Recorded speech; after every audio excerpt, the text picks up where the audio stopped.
You know what I'm saying? Yeah. Picking up what I'm putting down. Yeah. I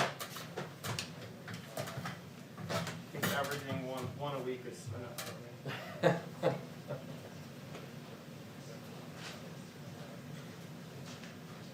I guess it is. It's I don't want to be like, just maybe the first one to go this way. There she goes. Hey, long time no see. How When are are you you? gonna be here again? That doesn't matter because, you know, especially shooting for the ISP, everything I do is highly scrutinized. Maybe it's too high. I'll let you be the judge.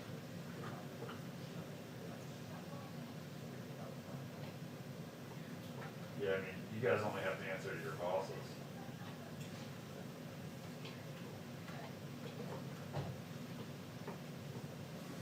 What do you think, Derek? Pretty high. A little high. Can we get your temperature, sir? Yes, it is. Maybe. Take it again if you like. No, it's okay. No, I think we got everybody in here. Can we get your temperature, sir? We did. Yeah, it's on. Perfect.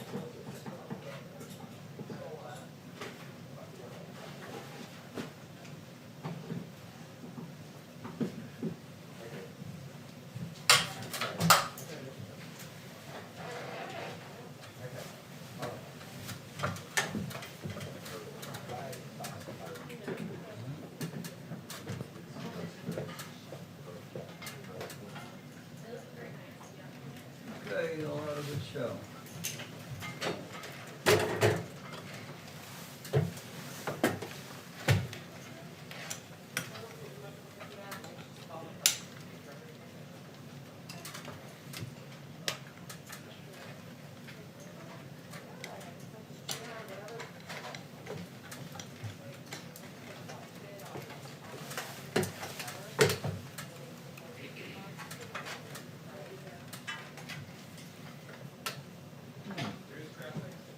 Yes. Hey, Reynolds, Yes, sir. would you stand in for me when you have it? Sure. Just give me 1 second, please. Thanks, Bill. Just don't focus on my, well, you can do whatever you want. I don't care. All right, Alex. I'll actually take you up on it if you got a thinner cable. Mine's too thick to go through. Ooh, that's a good point. Let me see what I got, Bill, man.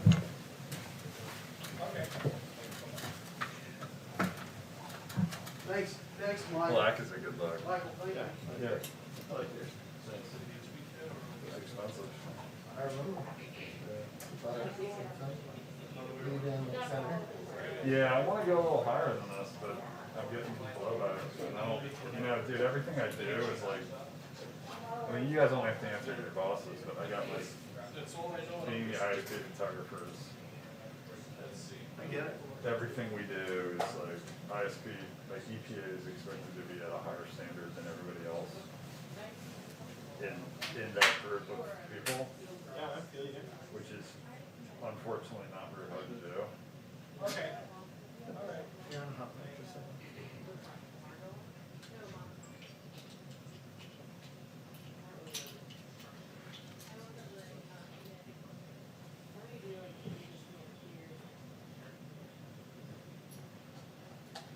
You with us today? All right. You're the only one who brought your umbrella.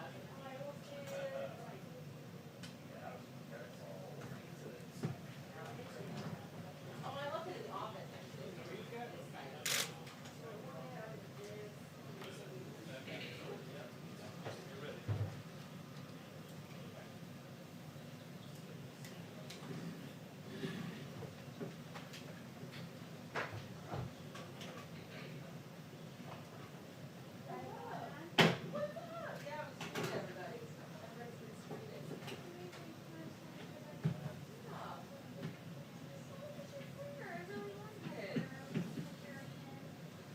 COVID awareness pin. Yes. Nope. There you go. Yep. Making a run for it. Yeah. Just checking the other side.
No card in the camera.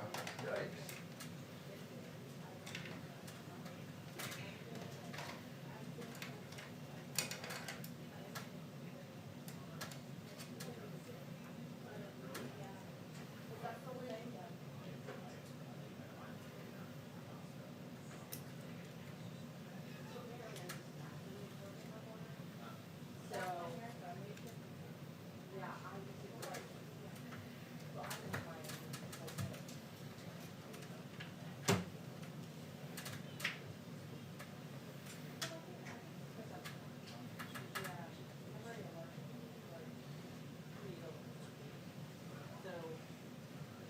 Jonathan, when you're done, can you stand at the podium? You're about his height. Happily. Thank you.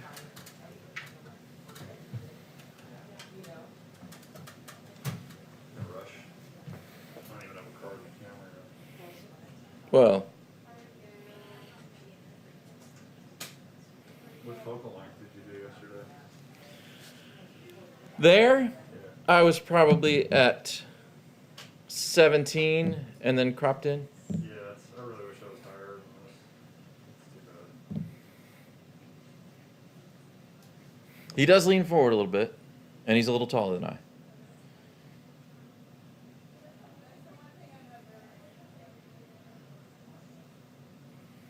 Wow, you shot really wide. Didn't you? Maybe I didn't have it out that wide. I could look it up. Yeah, I mean this. I was getting a little bit of Pence and a little bit of Fauci, so it was fairly wide. 35 seems pretty wide.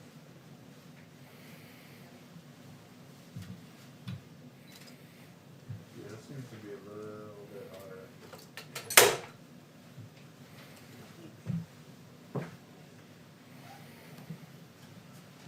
He's probably more like that tall.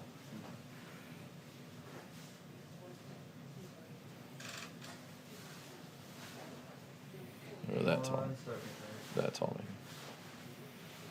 1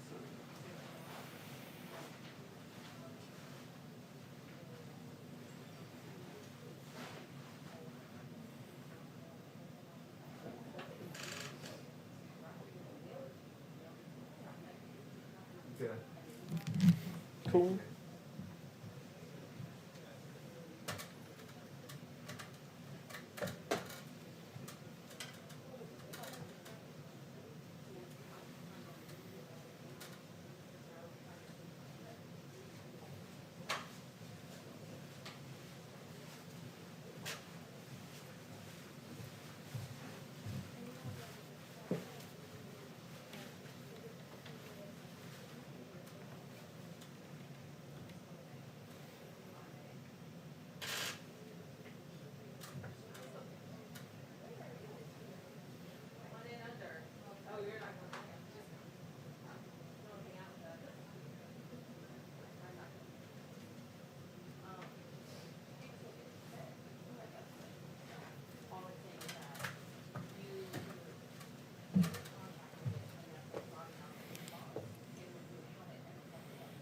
Kind of act like he is when he puts his arms out. Thank you. Thanks. Mm-hmm.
Who's got the one on the LEDs behind you, Jonathan?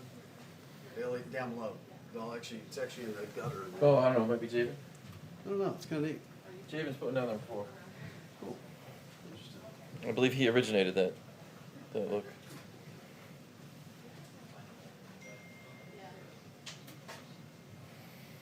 You are wildly optimistic. Either that or you were just bored of sitting in your... No tweet today, so. Oh, is that right? Well, I didn't see one giving me any other information. Interesting. So lack of tweet that came on time. Yeah? Smart.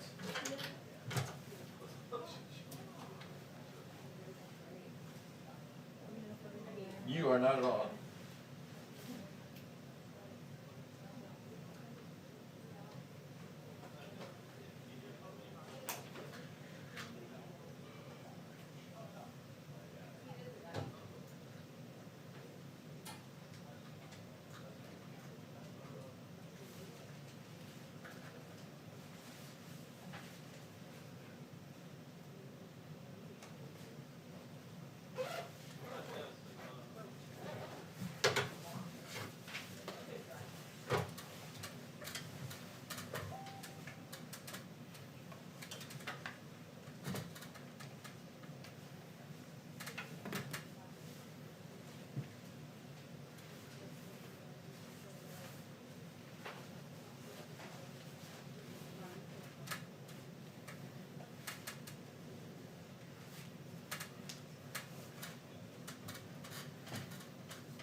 I know, but Yeah, I like don't know why anybody 5:30. raising skies.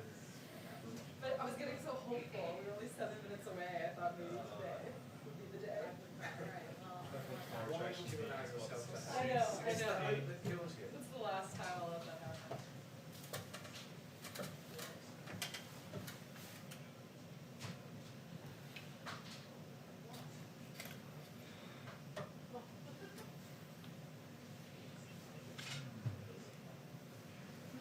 Must be something about human nature that he's managed to be surprised each time. I know. You know? Each time he goes, Tom.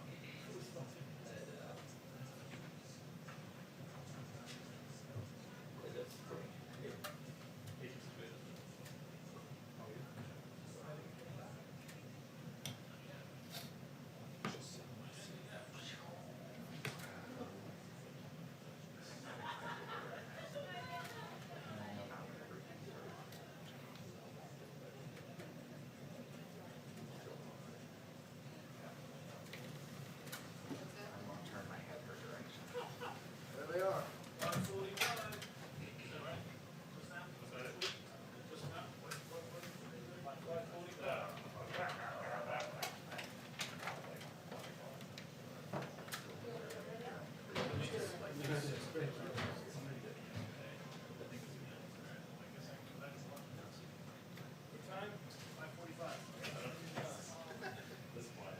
Like every day.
Are you using this? You want this right here?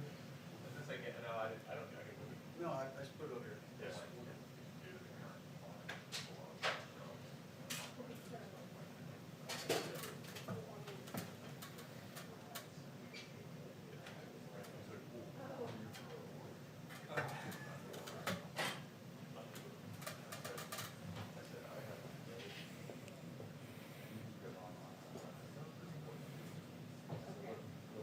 What was the original group?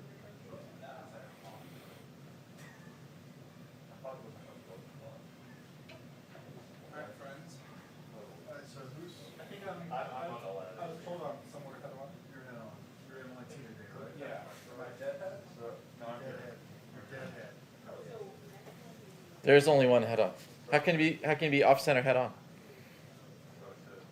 What question, me? Ah. What are we at now? 5:45? Correct. Did you tweet? Yeah.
down with the tape? Yeah. Thanks. Just bring it back. Yeah, yeah. I just want to put it back before I forget that. I predict we're gonna see a lot fewer exterior looking interior pictures today. Very.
Except for, you know, I don't like weird drinks.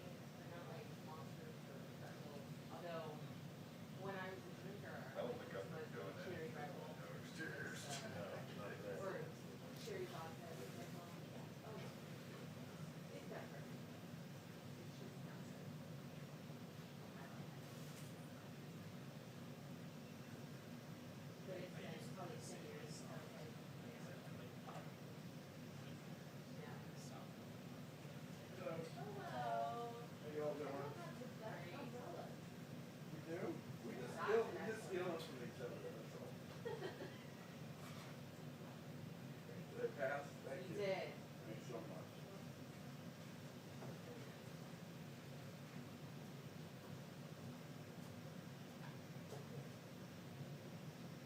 Yeah, I never did go those 5 hour days. I like soda. I like caffeine. I like coffee. Not really my Or you do, sometimes I like a real like, I do enjoy a I'll drink black coffee like cold or whatnot. Otherwise I like to have like a little yeah. Hey, no, they lied to you. I know they lied to you. All lies.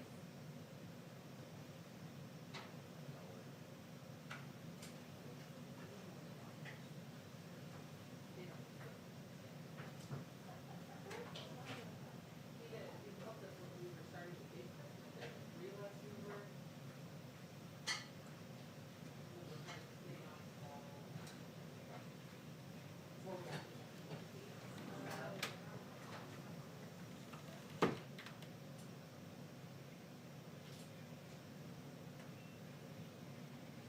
No, I don't avoid December real red bottom, reasonable in May.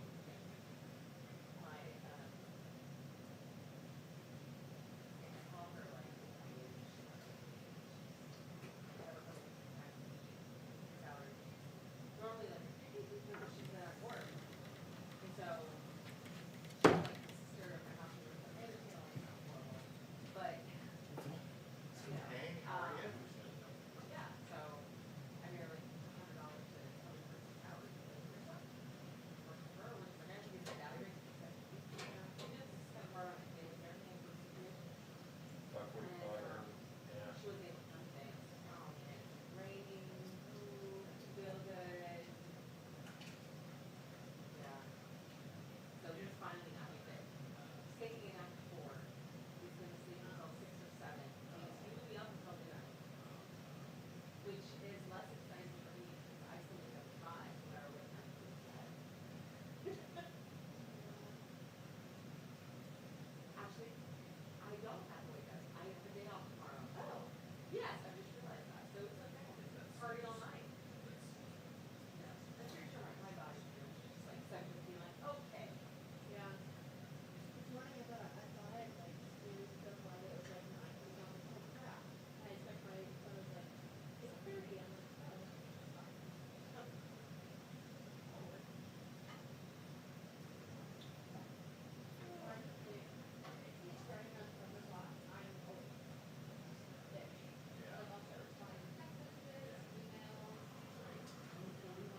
glitchy. And over like what you say, can you keep the, hear you?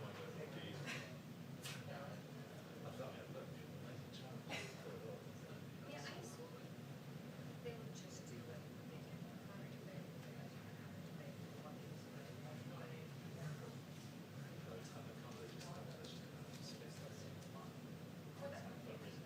Yeah, you know what I mean, but I don't see why you would.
into it. Starting to feel nice. Great, we're on now. I know, right? Put this together.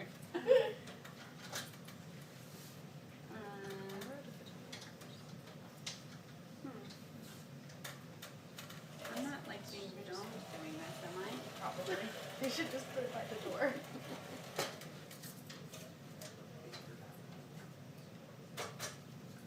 There's gotta be a way. Now that I've gotten my hands all over this.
Who's getting that? Dolphins are good.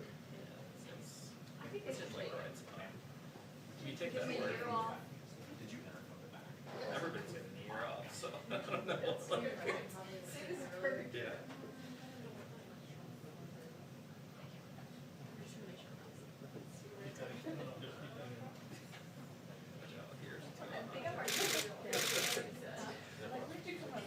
There? It's over. Yeah, it's raining.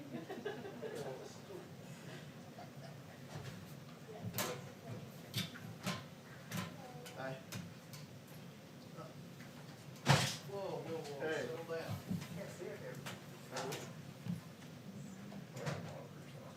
There's one of these ladies. John, is that yours? Over here? Is that your one? You guys turn it down. Is that the most special? Indiana? I'm not sure. You came in? I'm gonna do Tuesday. Yeah. No.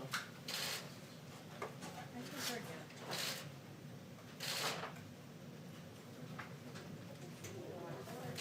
Okay, I haven't been able to be here.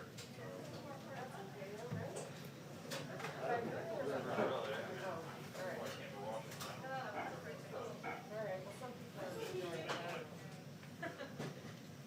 mean, I don't like having these things to do, but. Can't really complain. 2-minute warning. Here we go. What's up?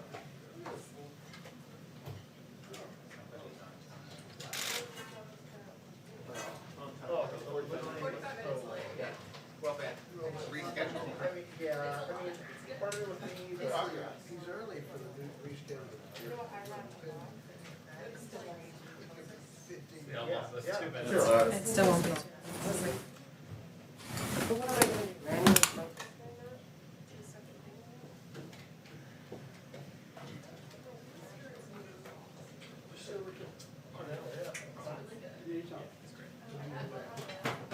It's like last week.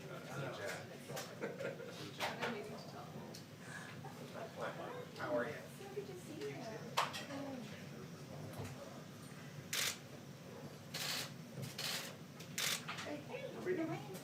Nope. Oh, good.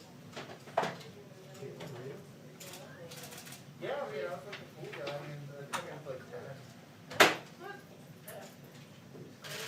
What you doing, Mills? But also like 4 of them. Yeah.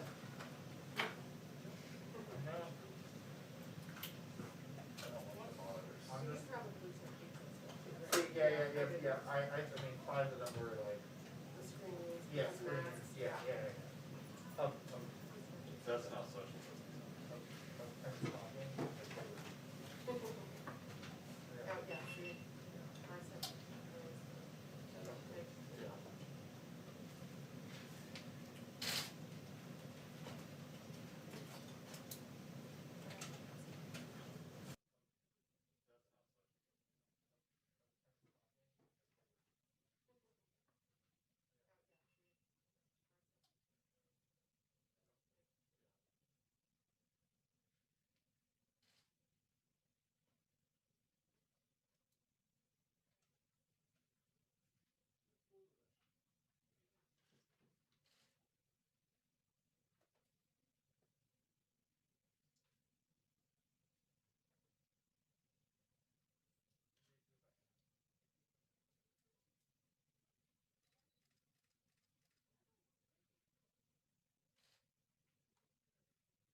Thank you very much. Later this evening, we expect the House to pass Paycheck Protection Program and Healthcare Enhancement Act. I'm grateful that Congress is answering my call to deliver these additional $320 billion in relief for the American worker and for small businesses. At a time when many Americans are enduring significant economic challenges, this bill will help small businesses to keep millions of workers on the payroll. You see, states are starting to open up now, and it's very exciting to see. I think it's very awe-inspiring.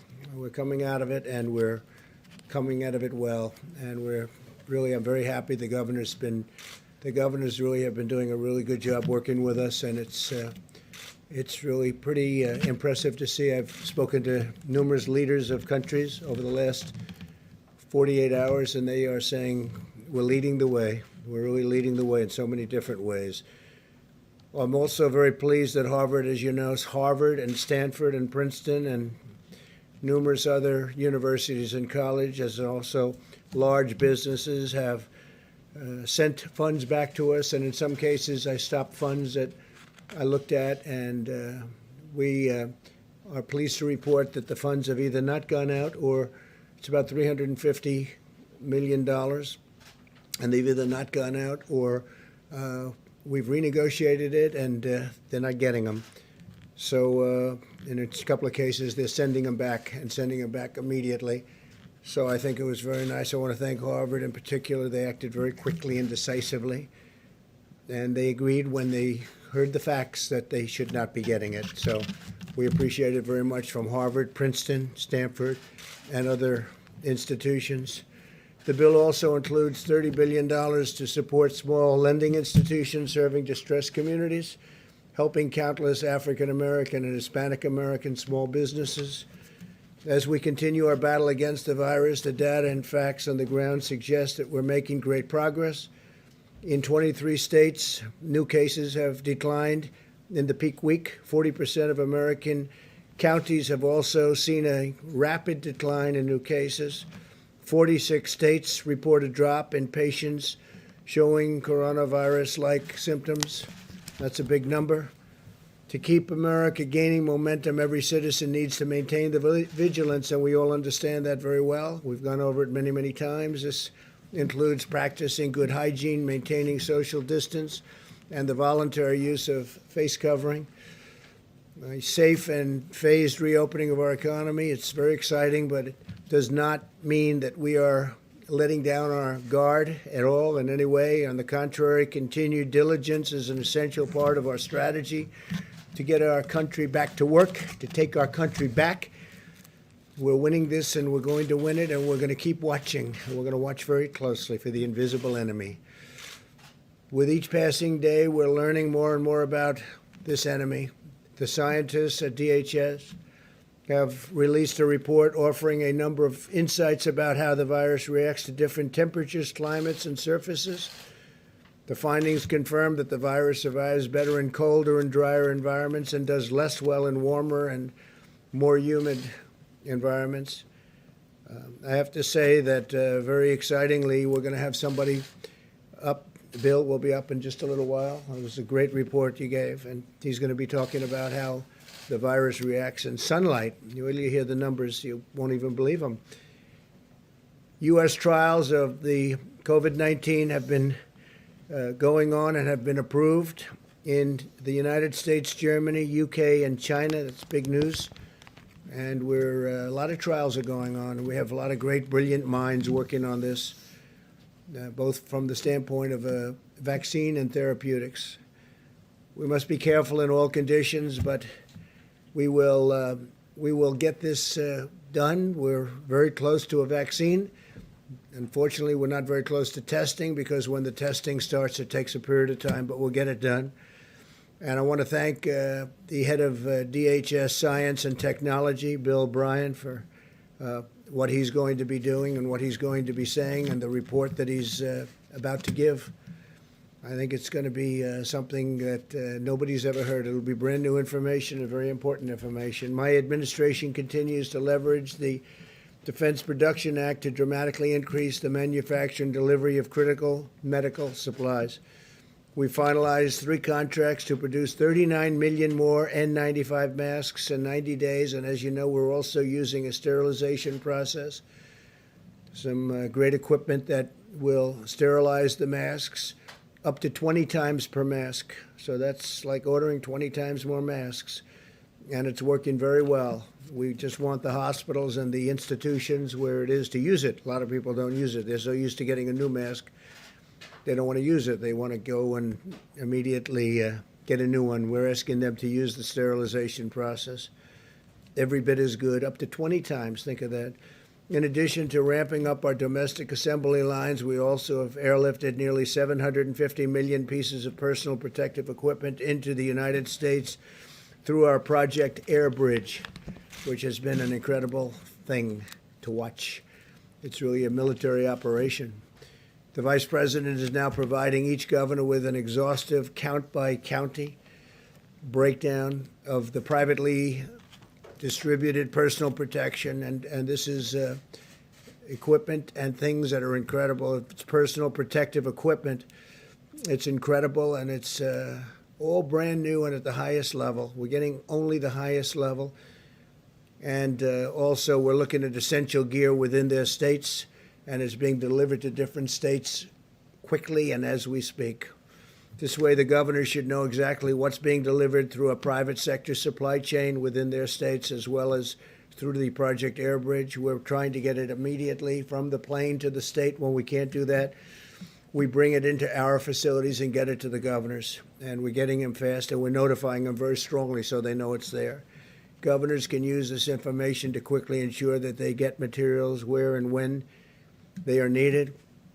Today, I also want to extend my special thanks to our nation's incredible county emergency management teams who have been working relentlessly for weeks around the clock, end on end, to serve their communities, help distribute critical supplies, and save countless American lives.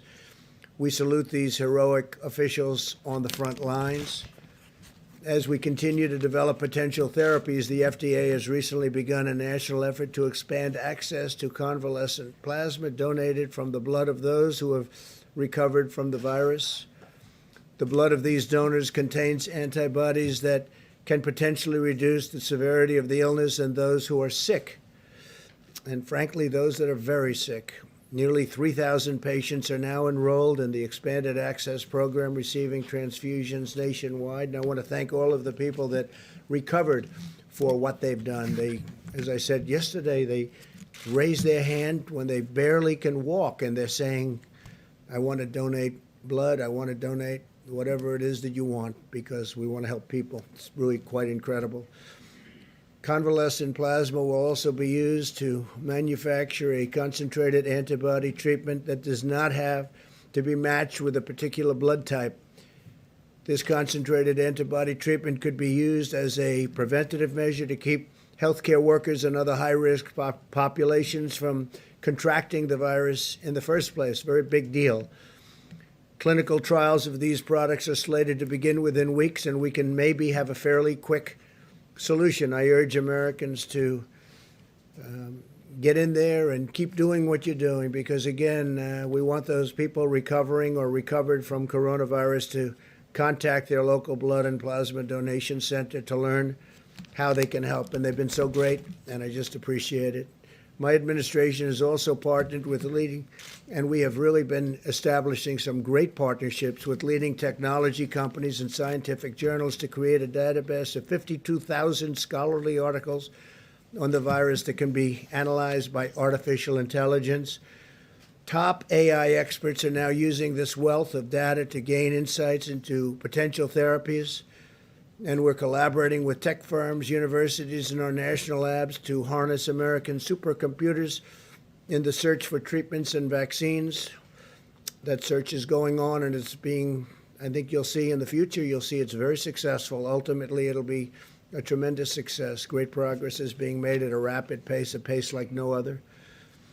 We have every hope that with the full might and resources of American science and technology, and with the courage and devotion of the American people who have been so incredible, we will end this plague, and together we will restore the full measure of American strength and power and prosperity. Our country is going to do fantastically well. You see what's going on. There is a pent-up demand in our country to get it back right where it was and maybe even better, and that's what's going to happen. So with that, I'd like to ask Mike Pence to come up. Vice President, say a few words, please, Mike. Thank you, Mr. President, and good afternoon. Today, the White House Coronavirus Task Force met, and while our hearts are with the families of those who have lost their life to the coronavirus and those who are struggling with serious illness today, our team, led by Dr. Deborah Birx, informs us that the data continues to show promising signs of progress. The New York metro area, New Jersey, Connecticut, Detroit, and New Orleans all appear to be past their peak, and we are seeing consistent declines in hospitalization and cases in regions across the country. Our only conclusion is that we're getting there, America, because the American people have put into practice the President's guidelines of social distancing, because you've been listening and adhering to the guidance of state and local officials. We're making meaningful progress in a very real sense, sparing Americans to be exposed to the coronavirus and in no less extent saving lives. Our task force actually believes, Mr. President, that if we continue these mitigation efforts in the days ahead, as states implement their policies, including phased reopening that will preserve those gains, we do believe by early summer we could be in a much better place as a nation with much of this coronavirus epidemic behind us.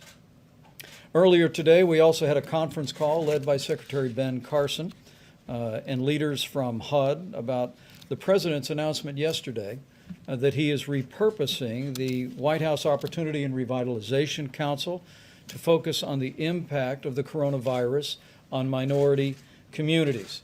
Secretary Carson will convene the council tomorrow and will be reporting tomorrow afternoon on their progress. We want to thank the more than 270 leaders of organizations dedicated to housing, homelessness, and improving the lives of people across our urban communities, not only for being with us today, for the way they have partnered with our administration and partnered with state and local officials to put the health of all of their constituencies first. As the President mentioned, you'll receive a report that our task force received formally this week from Bill Bryant of the Science and Technology Directorate at the Department of Homeland Security. He will outline, as the President said, encouraging news about the impact that heat and sunlight have on the coronavirus, which will increase the confidence that we feel about the coming summer. On the subject of testing, at the present moment, we have reports of 4.93 million tests having been performed across America, and encouraging news as states have been engaging commercial labs at a higher level across the country. Yesterday, our commercial lab system did more than 100,000 tests in a single day. So we're beginning to activate all of the capacity. And tomorrow, at the President's direction, our task force will convene a conference call with all of the nation's governors to talk about their progress that they are making on testing. And we're going to hear from governors about the practices and methods that they are employing to significantly increase testing following our briefing about capacity in laboratories this past Monday. For instance, Governor Mike DeWine just announced that Ohio's testing has been greatly expanded after the FDA approved Thermo Fisher's new extraction reagent, saying in his words that the action, quote, probably doubled, maybe even tripled testing in Ohio virtually overnight. Governor Tim Walz of Minnesota announced, along with the state's healthcare system, the Mayo Clinic, and the University of Minnesota, what he described as a breakthrough for rapid, widespread testing, able to test more than 20,000 people using a molecular test per day. Governor Kim Reynolds of Iowa launched the Test Iowa initiative that will triple testing capacity by partnering with Nomi Health and Domo. She also worked with the University of Iowa hospitals to leverage further capacity. And Governor Eric Holcomb and Governor Andy Beshear of Indiana and Kentucky, respectively, both announced additional drive-through testing locations. Our priority has always been to focus first on those impacted by the coronavirus and then on those extraordinary healthcare workers ministering to their needs every day. And I know, Mr. President, how proud you are that our men and women in uniform have come alongside our healthcare workers in communities most impacted. And I know the American people are proud as well. As of today, FEMA reports that 35,000 National Guard have been deployed across the country to aid in our coronavirus response. Governor Kevin Stitt of Ohio actually deployed the National Guard to hospitals across the state to evaluate protective equipment and hospital capacity and report it into state emergency management and FEMA. And Governor Greg Abbott of Texas actually mobilized more than 1,200 National Guard and 45 teams to provide greater access to testing. Along with the National Guard, at the President's direction today, more than 4,500 active duty military doctors, nurses, and medical assistants have been deployed across the country. Yesterday, 1,013 medical professionals in our military were actually deployed to 19 hospitals in 7 states to support those amazing healthcare workers. And with 4.4 million more Americans filing for unemployment in the past week, I joined the President in welcoming passage in the House today of the Paycheck Protection Program. It'll support working families, allow small businesses to keep people on the payroll for a period of 2 months. But it also, as the President requested, included $75 billion to assist hospitals across the country.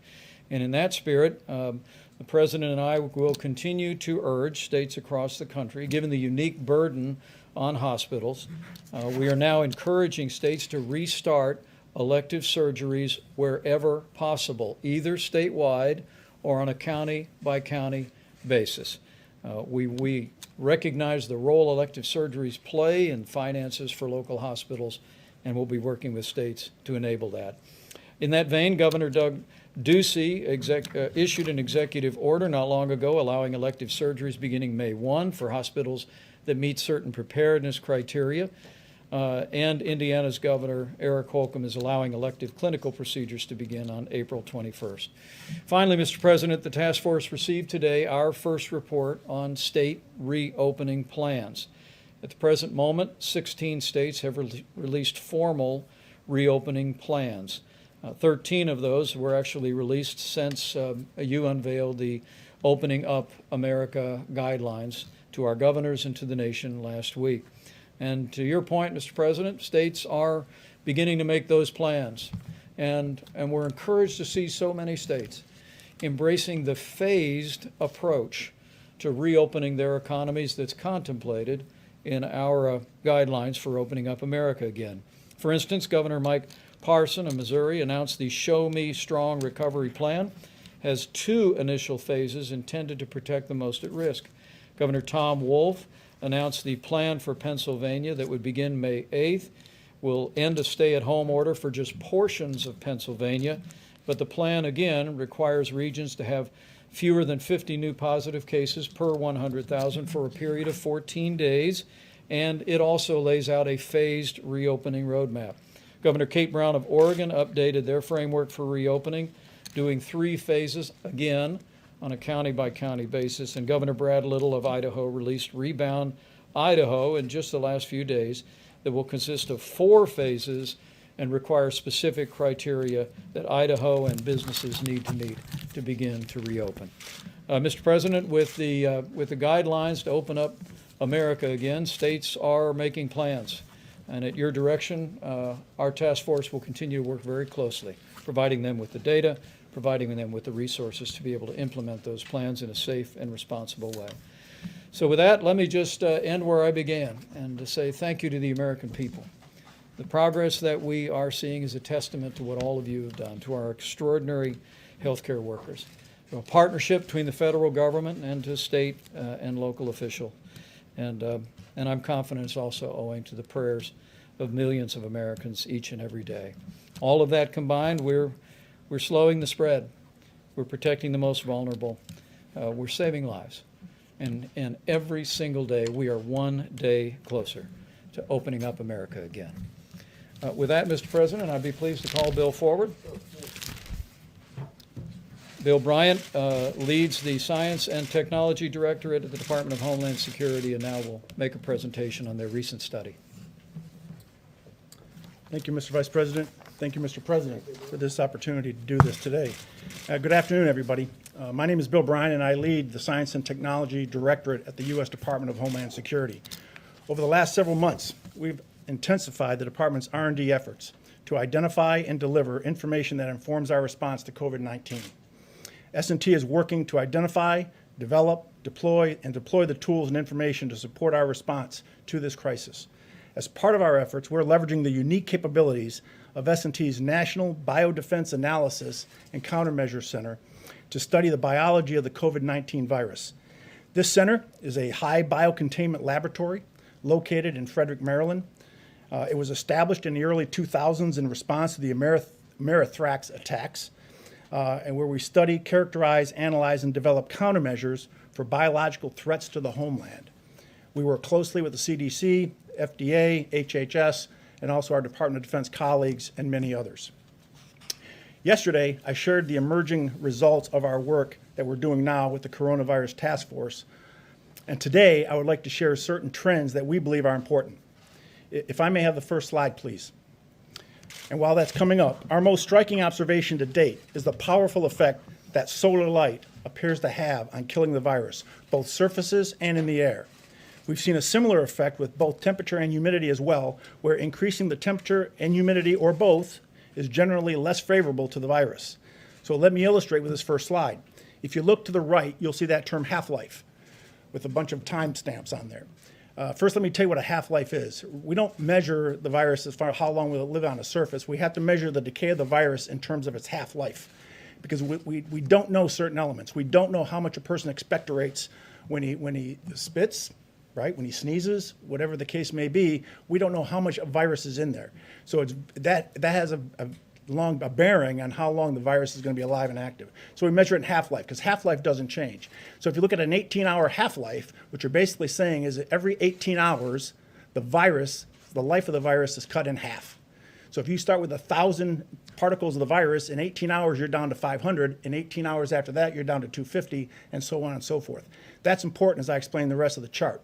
If you look at the first three lines, when you see the word surface, we're talking about non-porous surfaces, door handles, stainless steel. And if you look at as the temperature increases and as the humidity increases, with no sun involved, you can see how drastically the half-life goes down on that virus. So the virus is dying at a much more rapid pace just from exposure to higher temperatures and just from exposure to humidity. If you look at the fourth line, you inject the sunlight into that, you inject UV rays into that. The same effects on line 2 at 70 to 75 degrees with 80% humidity on the surface, and look at line 4, but now you inject the sun, the half-life goes from 6 hours to 2 minutes. That's how much of an impact the UV rays has on the virus. The last two lines are aerosols. What does it do in the air?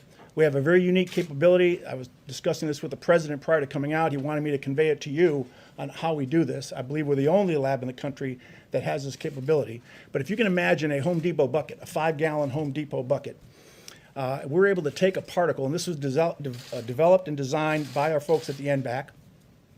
We're able to take a particle of the virus and suspend it in the air inside of this drum and hit it with various temperatures, various humidity levels, multiple different kinds of environmental conditions to include sunlight. And we're able to measure the decay of that virus while it's suspended in the air. This is how we do our aerosol testing. We worked with Johns Hopkins Applied Physics Lab, and we actually developed a larger drum to do actually more testing, and it's 4 times the size of that. So this is the capability that we bring to this effort. So in summary, within the conditions we've tested to date, the virus in droplets of saliva survives best in indoors and dry conditions. The virus does not survive as well in droplets of saliva, and that's important because a lot of testing being done is not necessarily being done, number 1, with the COVID-19 virus, and number 2, in saliva or respiratory fluids. And thirdly, the virus dies the quickest in the presence of direct sunlight under these conditions. And when you look at that chart, look at the aerosol as you breathe it. You put it in a room, 70 to 75 degrees, 20% humidity, low humidity. The half-life is about an hour. But you get outside and it cuts down to a minute and a half. Very significant difference when it gets hit with UV rays. Mr. President, while there are many unknown links in the COVID-19 transmission chain, we believe these trends can support practical decision-making to lower the risks associated with the virus.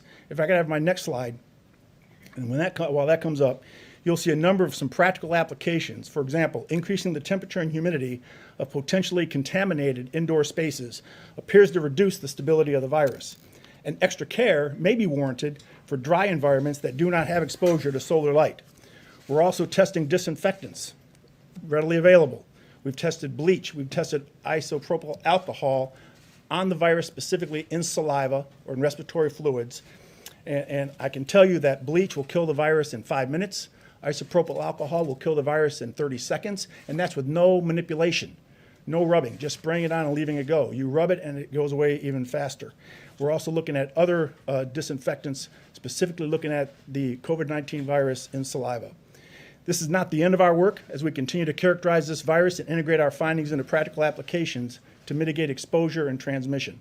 I would like to thank the President, thank the Vice President for their ongoing support and leadership to the Department and for their work in addressing this pandemic. I would also like to thank the scientists, not only in S&T and the NBAC, but to the larger scientific and R&D community. Thank you very much. Brian? Mr. Brian? Thank you very much. So I'm going to ask Bill a question that probably some of you are thinking of if you're totally into that world, which I find to be very interesting. So supposing we hit the body with a tremendous, whether it's ultraviolet or just very powerful light, and I think you said that hasn't been checked, but you're going to test it. And then I said, supposing you brought the light inside the body, which you can do either through the skin or in some other way.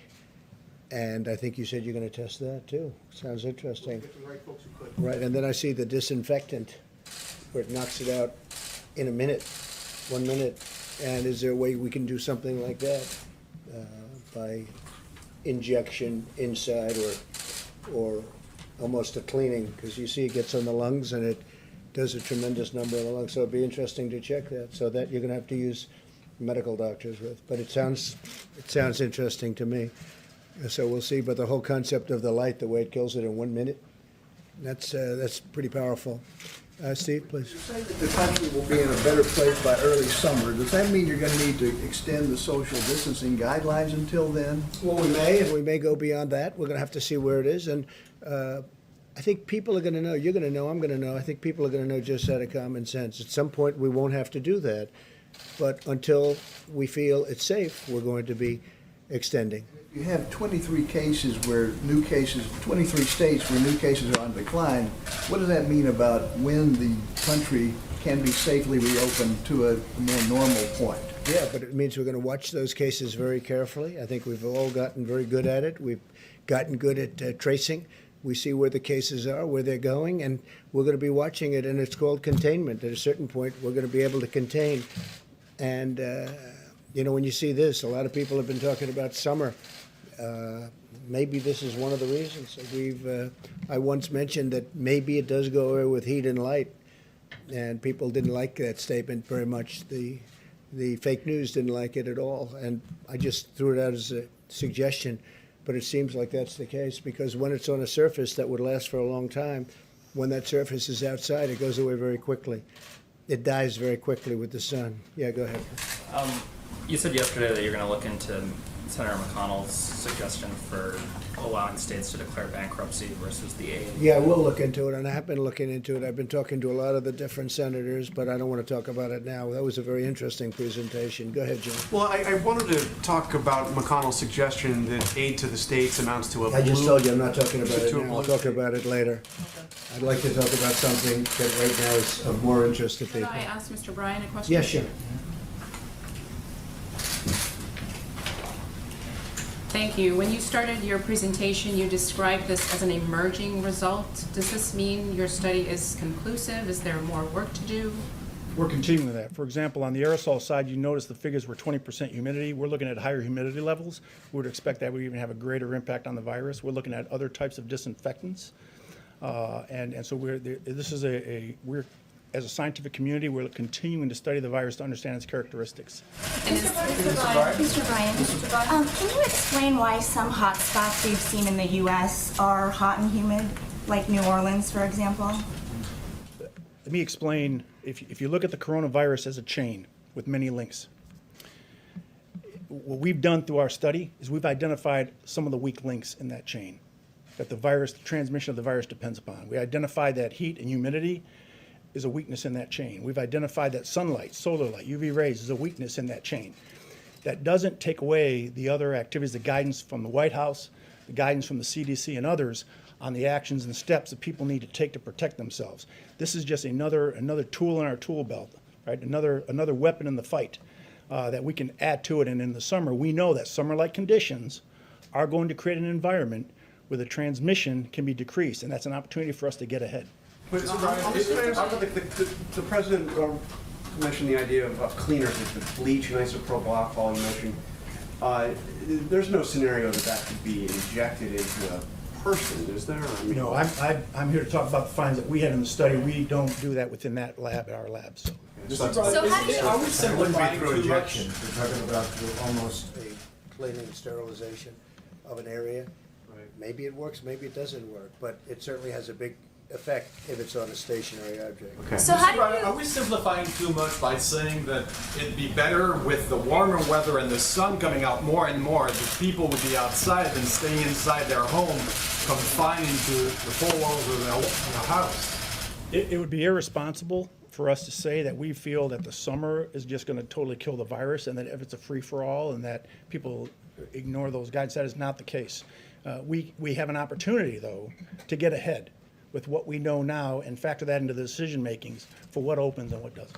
But So are you should- saying on surfaces, the heat, the hot summer, and whatever other conditions, humidity and lack of humidity, that would have an impact? So that on surfaces where it can be picked up, it will die fairly quickly in the summer, whereas in the winter it wouldn't die so quickly? Yes, Mr. President. When it's exposed to UV rays, take a playground equipment, for example.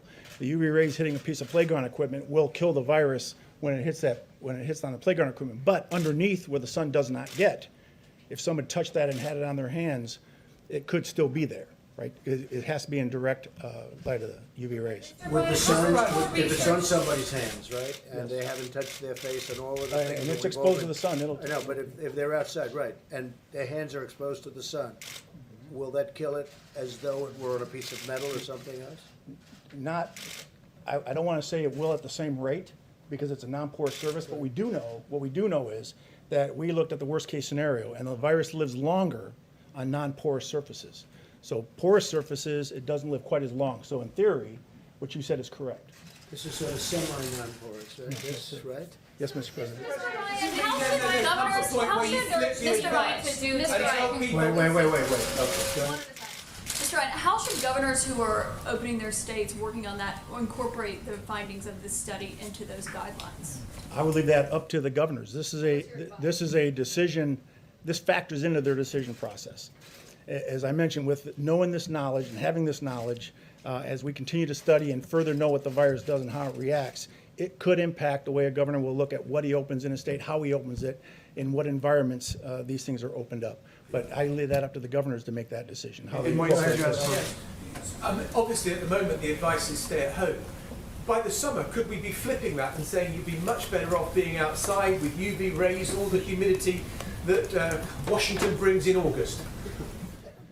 I would not go contrary to the guidance that have been issued right now. I think, though, to tell you that if I'm having an event with my family, I'm doing it in the driveway or in the backyard, not inside the house with my children. In fact, I'm thinking about moving outside to the rose garden. No, it's a very interesting question, actually. Okay. Please, How much more research, how much more time would it take to have conclusive results that could be used here? You said these were emerging results. We first were able to receive the virus back in February is when we started testing. And it is a science-based approach. Science is a process. The doctor can attest to that. It doesn't necessarily line up with goals and targets and other things. It is what it is. But we are now starting to get results. And we're every week or 2 weeks, we're starting to find out something new and something different. And in talking to the task force and the vice president, he's already asked us to come to him every time we come up with some new discoveries that we could share to the public. Yeah, sir, have you compared notes with your counterparts in other foreign governments or in private industry who might have been studying the same thing, and do their findings show the same result that you found here? We do have a very good partnership with a lot of our allies. We work closely with them on this particular topic. We actually authored a document called the Master Questions List. If you go to DHS-S&T's website, we've already had about 17,000 hits on this document. It actually outlines what all the countries in the world are doing to fill the certain gaps of knowledge that don't exist within the virus, and what we do know, and that is really what targets and drives the science community to say, oh, what don't we know now, so we don't duplicate what other people have done. So we've championed that document. It's well referenced, and I would encourage you to look at that. And we are working with other countries on vaccines, as you know. Yeah, go ahead, please. Thanks, Mr. President. If there is a summer ebb with this virus, what would the federal government need to do to take advantage of that time? Say it at the beginning, what? Oh, so if there is a summer sort of ebb with this virus, what would the federal government need to do to take advantage of that time to be better prepared for a possible resurgence in the fall than we were the first time Well, I'll tell you around? one thing. I think a lot of people are going to go outside all of a sudden. People that didn't want to go outside, they'll be. To me, this was really a very interesting meeting. We covered in great detail, and these are incredible people at that. We could call it a laboratory because that's essentially what it is. It's a super laboratory. It's a lot of things going on at that laboratory. Right, but A lot of very what would interesting things going on at that laboratory. Yeah. What would you and other areas of the government need to do on testing, for example, or other things like that to be prepared if it came back in the fall? Mike, How would go you ahead. take advantage of the summer? It's actually a very good question. It's something the task force already has begun discussing, that we are, if a combination of factors, let me say again, as states put into practice the guidelines to open up America again, implement safe and responsible plans to open up their economies along the lines that the President unveiled a week ago today. As people continue to properly exercise social distancing as is recommended in each phase, that in combination with some of these findings could well give us a summer respite from the coronavirus. And our team is already speaking about working on a continuous basis through this summer. Every single day we're increasing testing. Every single day airbridge flights are coming into the country. I can promise you at the President's direction there will be no letting up on making sure that our hospitals have the equipment, have the personal protective supplies for medical personnel. There'll be no letting up on the development of therapeutics by our great pharmaceutical companies, or driving toward a vaccine as soon as it is possible to make available to the public. And there'll be no letting up on continuing to scale testing, already more than anyone in the world, but by next fall we'll have a broad range of testing, a variety of different means. And that's why we say with confidence that should the coronavirus reemerge at any point next fall or next winter, we will be prepared to deal with it, identify it, do the contact tracing and isolation to ensure that we deal with this epidemic in the manner that we deal with infectious diseases. Okay. Yes. Go ahead. Mr. President, on the subject of medical research, why have you stopped promoting hydroxychloroquine as a cure? I haven't at all. What do you say I have? We'll see what happens. We've had a lot of very good results, and we had some results that perhaps aren't so good. I don't know. I just read about one, but I also read many times good. So I haven't at all. And it's a great for malaria, for lupus, for other things, and we'll see what it is. But I guess, Deborah, they have many studies going on that, so we'll be able to learn. The veteran study that shows that I have not. the No, I death haven't rate is seen it. higher. I have not seen it. Go ahead, please. Mr. President, we're now over 26 million new jobless claims over 5 weeks. Yeah. How, the Vice President talked about this summer getting better, but what do your economists tell you about the time it's going to take to you in the U.S. to create Well, I know those a jobs lot back? about economists. Yeah. September? Sure. October? Well, let me go. We know the rest of the question, right? So I know a lot about economists, and the answer is they have no idea. I think I have as good an idea as anybody, and I think our economy will start to pick up very substantially as soon as the states get open, and that's happening as we speak, and it's actually very exciting, and people are just thrilled to see it, because our country has to get back to work. They want to get back to work. You see that, whether it's a demonstration or just in talking to people. They're going to get back to work, and they're going to get back to work very fast. States are advanced. I look at Gavin Newsom was very nice today. He wrote a beautiful statement about we sent him a lot of things that he needed. Okay, different things that he needed. We got it taken care of. They've done very well in California, as you know. They're doing really well in Florida. They're doing well in a lot of places. New York and New Jersey got hit very hard. They're doing very well. I spoke again with Governor Cuomo, with Governor Murphy. They're doing a great job. And here's the thing: we have to see they got hit hard. Everyone close together, tight in. People don't realize New Jersey is very tight. You realize that because you've been covering it for a long time, but very tight. New York obviously is very tight. They're doing a terrific job. I think for the most part, I'll be able to tell you when it's all over, but a lot of the governors have done a really terrific job. Some I don't think have, to be honest, but we'll be talking about that in the future. Yes, go ahead. Thank you, Mr. President.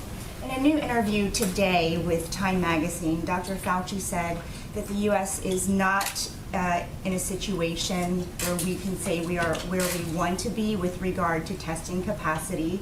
He said we need much more testing capacity as well as tests.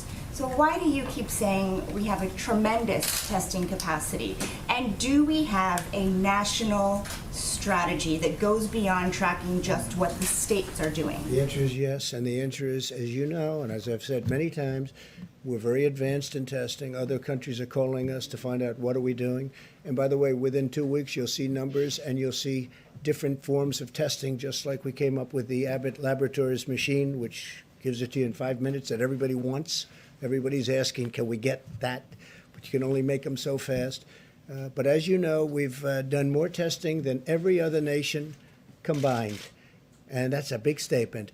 And, you know, when they talk about different tests and different things, we're also a bigger nation than most. And so when they look at statistics, because statistically we're doing phenomenally in terms of mortality, in terms of all of the different elements that you can judge. When you look, Germany and ourselves are doing very well. We are very accurate in the reporting of numbers. In fact, I'll go a step further. As you know, in New York, they actually added quite a few deaths to a list that was done in New York, and they added a number of deaths. We're very, very highly accurate. And then you'll look at certain lists of other countries.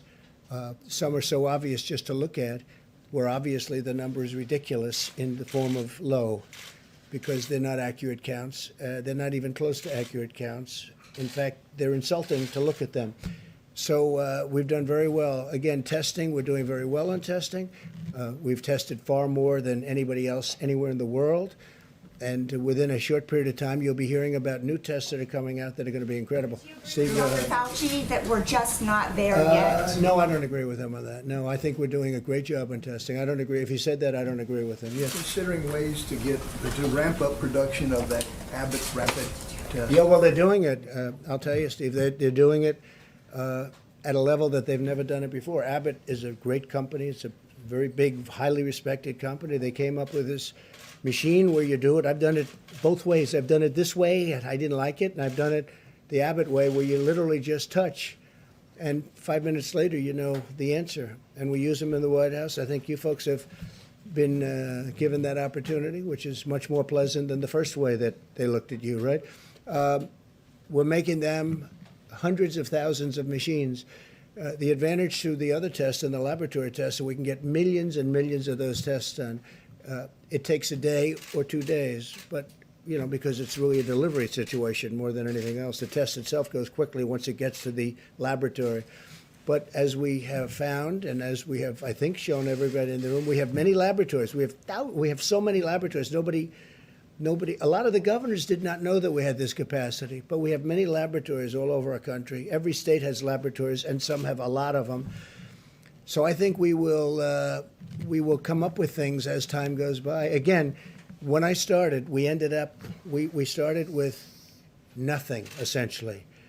We started with a broken test, a test that didn't work. We started with a test that did very few people, not millions of people. The problem is if we did 350 million tests, one for each person, the media would say, oh, you should have done 2 for each person. No matter what you do, it doesn't make any difference. It's just like the ventilators. I talk about it all the time. Nobody ever mentions ventilators. One of the hardest things are ventilators. And now we're making thousands a week, thousands of ventilators, and they're calling from Mexico. They're calling from many countries. I've received today 4 calls. Would it be possible to send ventilators? All right? I got 4 calls today. I got 3 calls yesterday. No country is equipped like we are. We have 11 different places making ventilators. Our country, as you know, doesn't need them now. Our governors are very happy. But that's different than tests, because with the test you can always say, oh, we need more. No, I think we've done incredibly well obviously with ventilators. We also have 500 million masks that are very shortly going to be here. We've made millions of masks. We have ordered millions of masks that have arrived and been distributed. We gave one hospital in New York City 300,000 masks. Before the virus, they were using 10,000, and now we got them 300,000, and they got rid of them very quickly, which I sort of say, how did that happen? Why? Because they became very valuable, the masks. So I say, how did that happen? But we've done an amazing job, and we've worked with the governors. And when the governors weren't able, again, they're the first line. When they weren't able to get something like ventilators, they couldn't get ventilators. They could have bought them.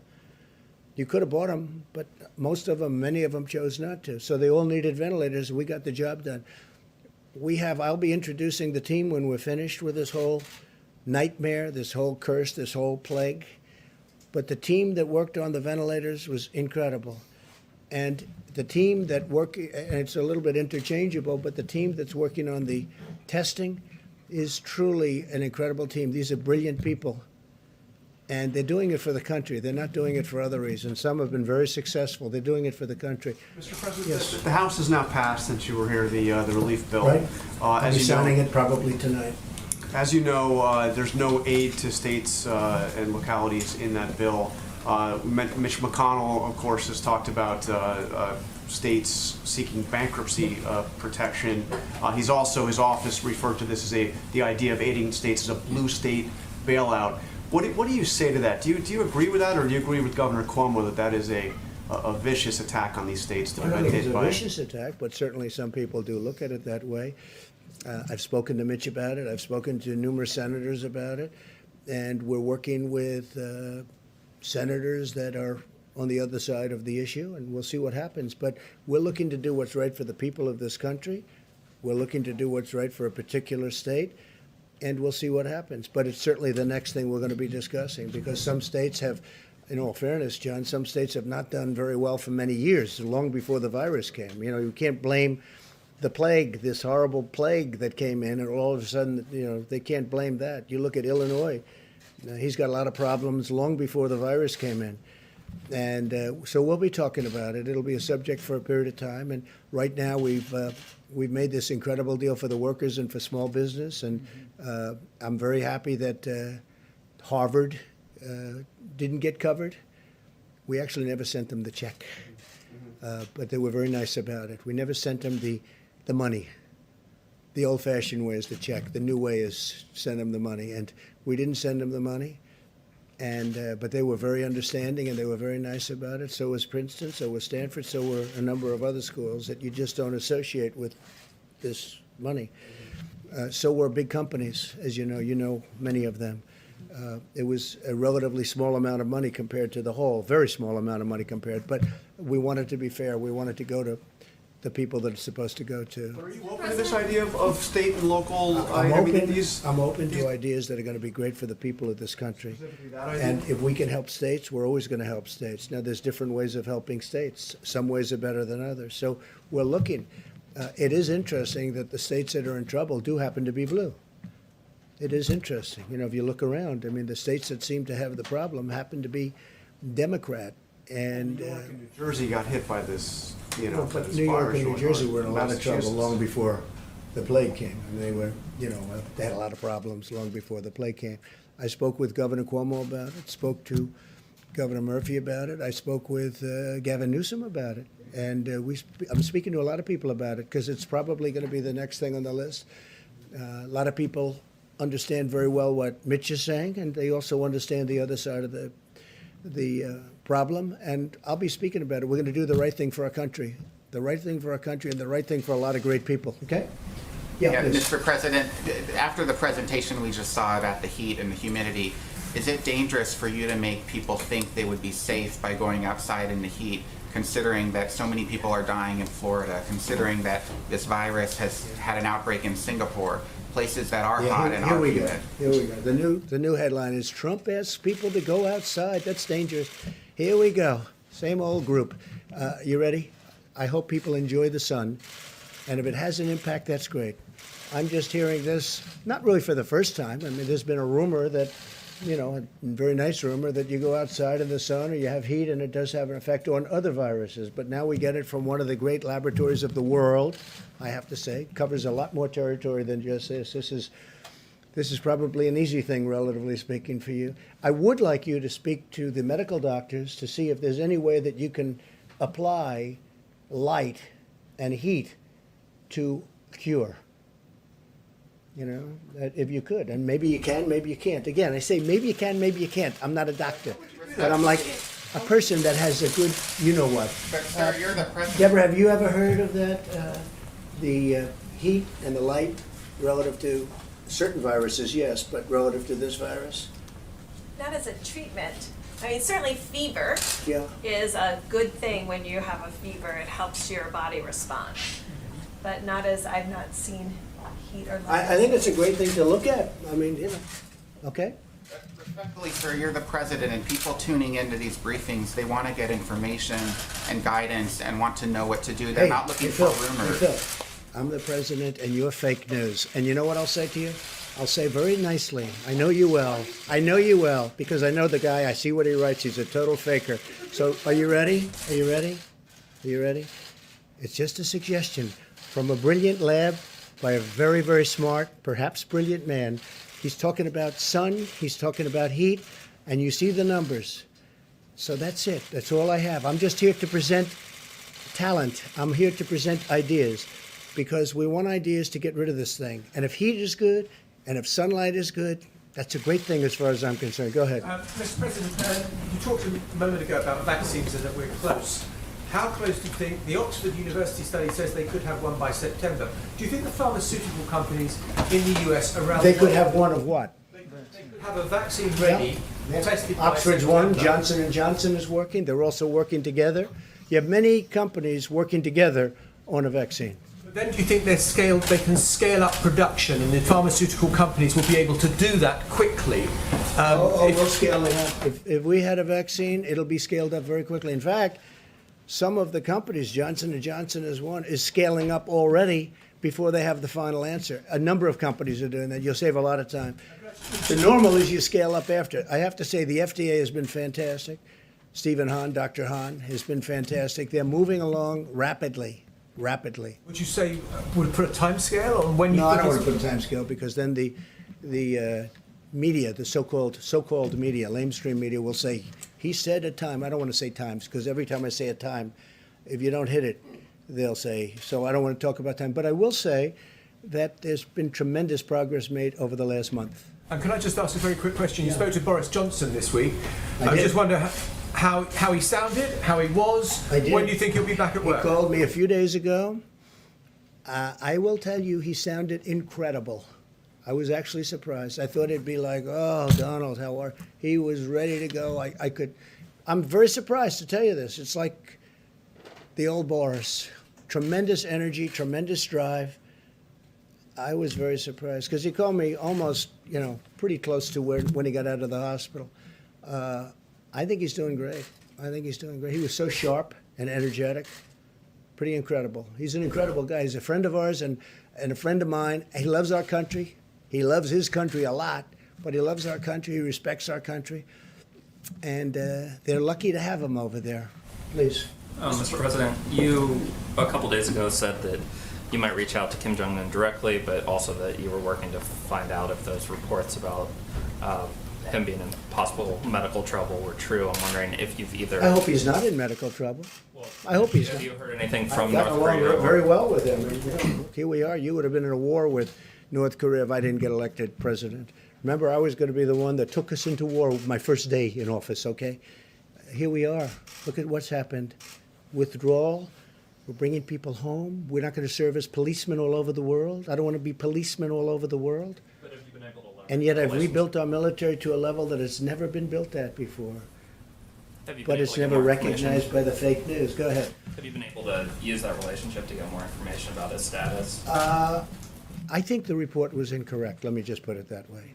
I think the report was done by a network that was incorrect. I'm hearing they used old documents, but that's what I hear. I hear the report was an incorrect report. When was the last time I hope it was an incorrect report. When was the last time you heard from him? I don't want to say. Yeah. You pointed to me. Just a quick question about that. So you haven't made any contact, though, just to make sure. With who? The North Koreans. I don't want to say. I won't say that. Okay. We have a good relationship with North Korea, as good as you can have. I mean, we have a good relationship with North Korea. I have a good relationship with Kim Jong-un, and I hope he's okay. And somebody would say, oh, that's terrible. No, it's not terrible. I hope he's okay.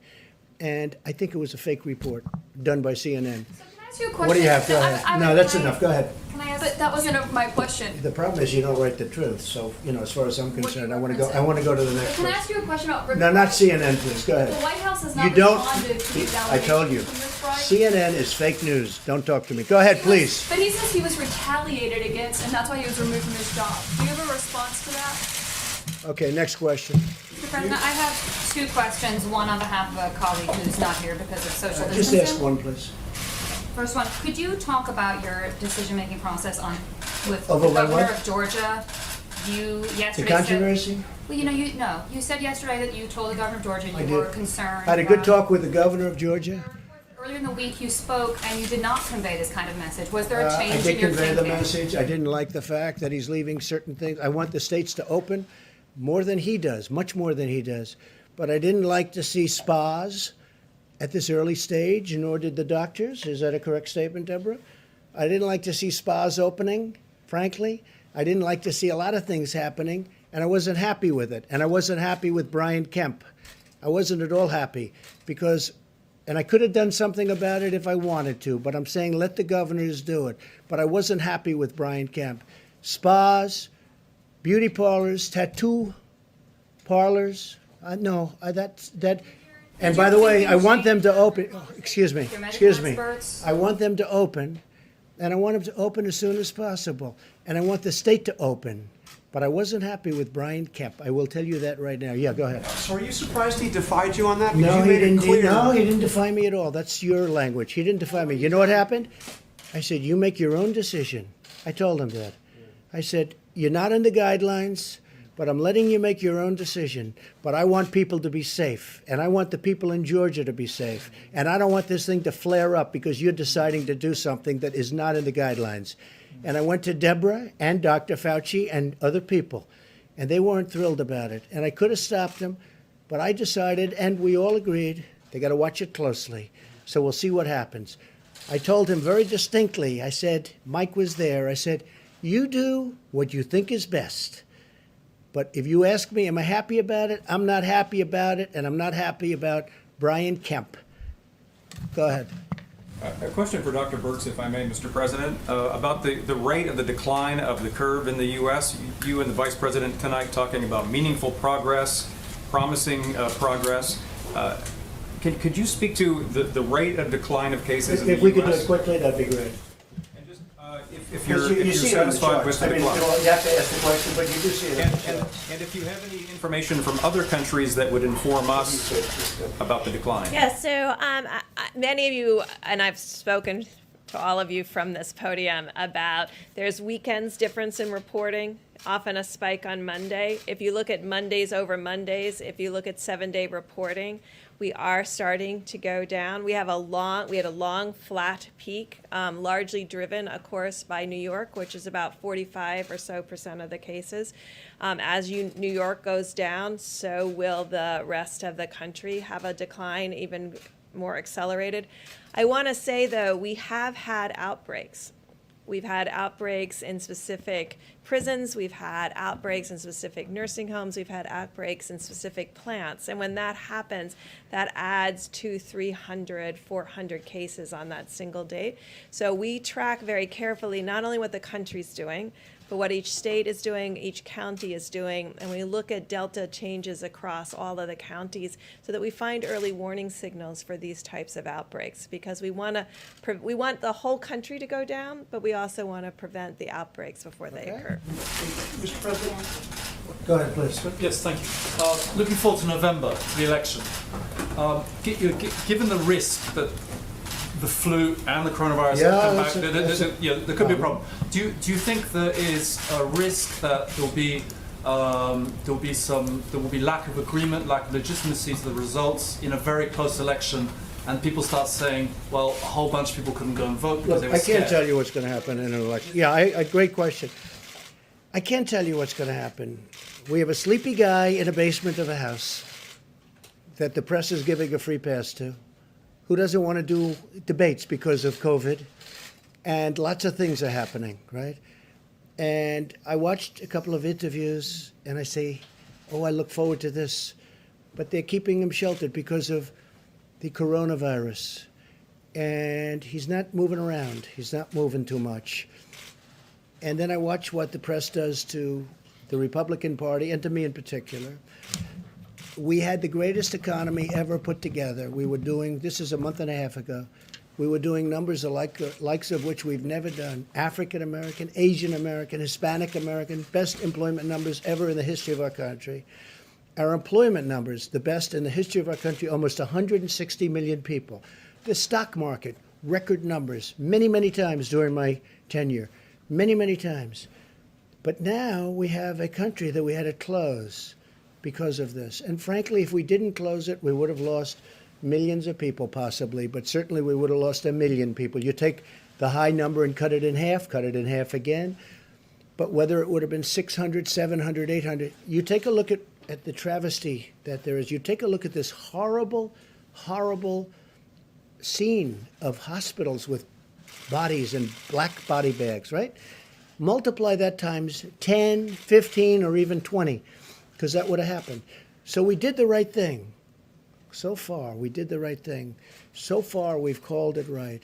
We've mobilized like it was a military operation, and it was largely a military operation between ventilators and testing and so many other things. And we've had a lot of good partners, not all good partners, but we had a lot of good partners. Gavin Newsom today thanked us very much. Gavin Newsom, California, thanked us so much for getting him all the things that he needed so he can keep going and keep doing a good job. We got it to him today. Tomorrow we're getting him even more. Would have been harder for him to get it than us. We agreed to get it. We got it on time. He said promises made, promises kept. He actually said that in a statement today. We've done a good job. We've gotten very little credit for the great job we've done because of the media, because the media is not an honest media, in my opinion, much of it. Not all of it. We have some great reporters that I have tremendous respect, but much of the media is not honest. So I can't tell you about the election. You have a Democrat Party, and you have a large portion of the media automatically giving a guy a pass. He's been given a pass. Whether or not he's going to be the nominee, I have no idea. But he's getting a pass. And the media isn't covering the great job that we've done, whether it's Mike's task force, which has been incredible, whether it's the way we mobilized in a warlike operation to build these incredibly complex and very expensive ventilators. They're very expensive to build and very complex. The job we've done has been an amazing job. And I'm not talking about me, I'm talking about everybody. I'm talking about the generals, the admirals, Deborah and Tony and now Bill. I mean, something we hadn't heard today. So I can't tell you what's going to happen with the election. I think that had we not gone through a fake Russia deal, an impeachment hoax, it was a total hoax, from the day I got elected, but you know it wasn't the day, it was many months before I got elected. This has been a witch hunt that was illegal. It was an illegal witch hunt. It was illegal. And with all of that, I'm doing fine because the people see we're doing a great job. And you know what? We'll continue to do a great job. If we had an honest press, this country would be even greater. Thank you. Are you Thank you very much. Are you concerned about another whistleblower complaint, Mr. President? That's what Rick Bryant says he's going to file. Are you concerned about that?